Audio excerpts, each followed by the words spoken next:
एक बार धनिया एक मूवी देखने गया। लेट नाइट शो था, इसीलिए लौटते हुए धनिया को काफी रात हो गई। जब धनिया थिएटर के बाहर निकला तो वहाँ पर कोई ऑटो वाला भी नहीं था और धनिया को भूख भी बहुत जोर से लग रही थी। तो धनिया ने सोचा पहले खाना ही खा लेते हैं भाई। जब धनिया ने अपना पर्स निकाला तो देखा कि उसमें सिर्फ इतने ही पैसे थे कि या तो वो ऑटो से लौटकर घर जा सकता था या फिर खाना खा सकता था। खैर धनिया से भूखा रहा नहीं गया तो उसने सोचा पहले खाना ही खा लेते हैं। तो धनिया पहुंच गया बगल वाली दुकान पर पिज्जा खाने के लिए, लेकिन जोमैटो पर वह पिज्जा सस्ता आ रहा था, इसलिए धनिया ने ऑर्डर जोमैटो से ही किया, वो भी कैश ऑन डिलीवरी। जब डिलीवरी बॉय पिज्जा कलेक्ट करके जाने लगा तो धनिया उससे बोला, भैया ये वाला ऑर्डर धनिया का है ना? तो डिलीवरी बॉय बोला कि हाँ जी धनिया का ही है। भैया मैं ही धनिया हूँ। तो भैया ये लो अपना ऑर्डर। नहीं भैया उसमें एड्रेस देखो, मेरे घर का होगा ना? आप तो ये पिज्जा देने मेरे घर जाओगे ही, मुझे अपनी बाइक पर पीछे बिठा के ले चलो, मैं आपको अपने घर पर गुल्लक से निकाल के टिप भी दूंगा। और इस तरीके से धनिया अपना खुराफाती दिमाग लगाकर फ्री में घर आ गया।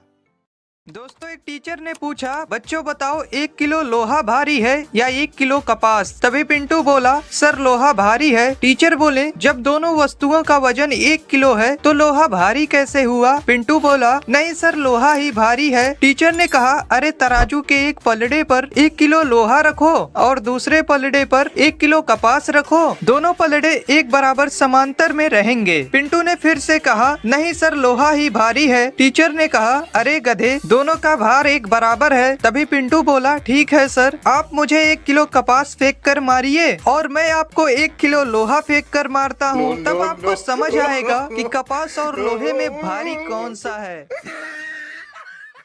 एक बार दादाजी बस से कहीं जा रहे थे। जैसे ही वो बस में चढ़ने वाले थे तभी पीछे से धनिया की आवाज आई, अरे दादाजी दादाजी रुक जाओ, आप अपना वॉलेट तो घर पे ही भूल आए थे, ये लो अपना वॉलेट। अरे थैंक यू बेटा, चलो मैं घर जाता हूँ अब, ठीक है बाय। उसके बाद दादाजी बस में जाकर बैठ गए और उसी बस में उनकी बगल वाली सीट पर बैठा हुआ था एक चोर। तब उस चोर ने प्लान बनाया कि लंबा सफर है, जैसे ही ये बुड्ढा सोएगा मैं इसका पर्स चोरी कर लूंगा।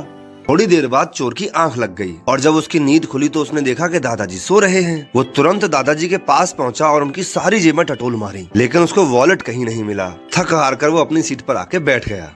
जब दादाजी का स्टॉप आ गया तो वो दादाजी के पास जाकर बोला, दादाजी मैं एक चोर हूँ, आपका वॉलेट चुराना चाहता था मैं, लेकिन इतना ढूंढने पर भी मुझे आपका वॉलेट नहीं मिला। कहाँ रखा था आपने उसको?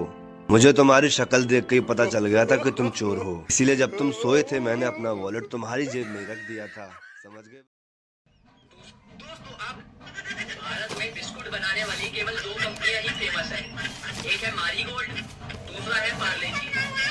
एक कप में जाता नहीं, दूसरा जाता है तो वापस आता नहीं।